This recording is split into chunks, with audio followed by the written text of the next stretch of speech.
Beruchim Habaim. Moshe Langado here, speaking under the auspices of Kollel Avat Yisrael in San Diego, California, and Sha'rei Tziyon here in Brooklyn, New York. Parshat NOACH. We'll be reading it this week. NOACH was an unbelievable individual. He was the one who continued the survival of the earth, building his ark, filling it with all the different species of animals, and feeding them for a year, a solar year.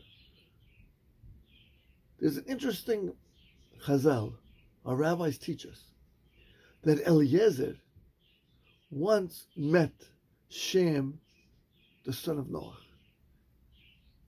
and he interviewed him. And he asked him, tell me, you were on the ark for a year. Tell me about it. And we may have thought that Shem would say, well, we had a great time. It was like a tour. We went from ocean to ocean. It was magnificent. That's what we might have thought. But that's not what Shem told him. Shem told her it was far from a vacation. It was quite difficult. There was no day and there was no night. Noah, our father, was constantly busy. There were animals who ate during the day, and there were animals who ate at night. And the lions and the tigers who always ate meat.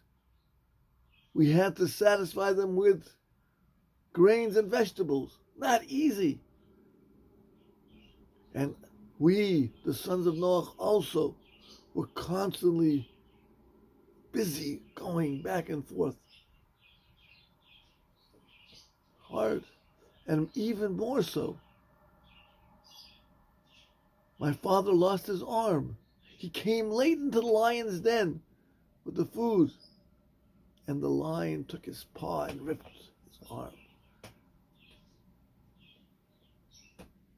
Eliezer learned an education that Noah spent a year in a difficult regimen. The question is, why? Why did Noah have to spend all this time feeding the animals? How long did it take for the world to be destroyed? It was 40 days and 40 nights of rain. I would understand that all of mankind, all of animals would have died at that time. Couldn't have just been that after the 40 days and 40 nights, the rain would stop, the earth would absorb the rain, and Noah could get out of the ark? Why did he have to be on this journey for so long? Why did he have to be on this cruise? A cruise which was not at all enjoyable for a year. And one of the great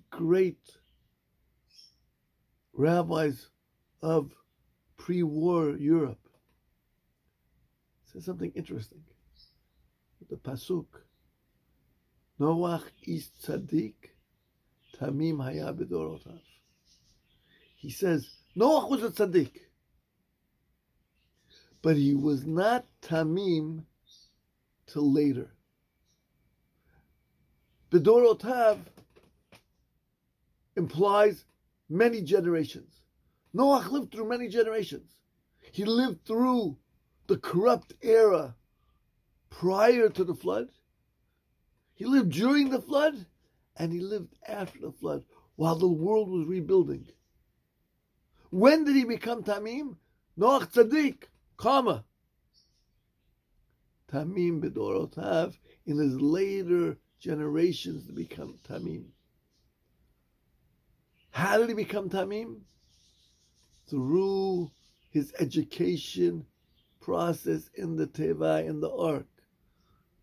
When he went into the ark, he maybe lacked a certain connection to other people. God Almighty told him, you are not going to do chesed. Not only are you going to do chesed to your family, you're going to be doing chesed to all animal kingdom. You'll feed them, you'll clean them, you'll do whatever is necessary for a whole year. And that changed Noah from tzaddik to tzaddik who is tamim.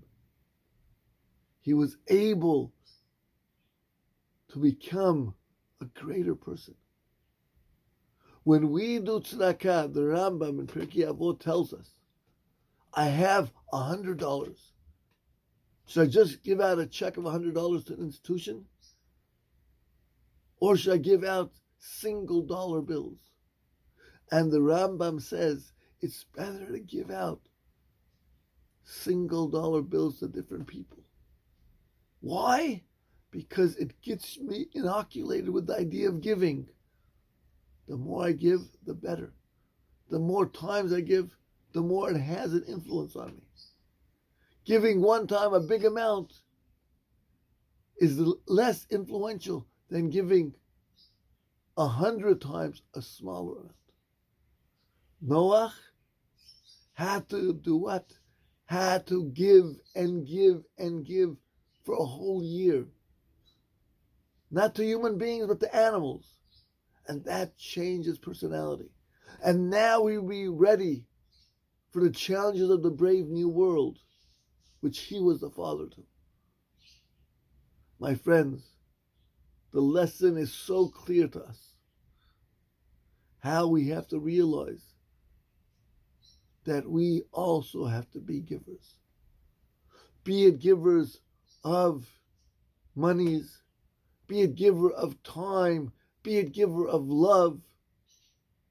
Whatever we have to offer our friends, whatever we have to offer our community, whatever we have to offer our society, we have to be generous.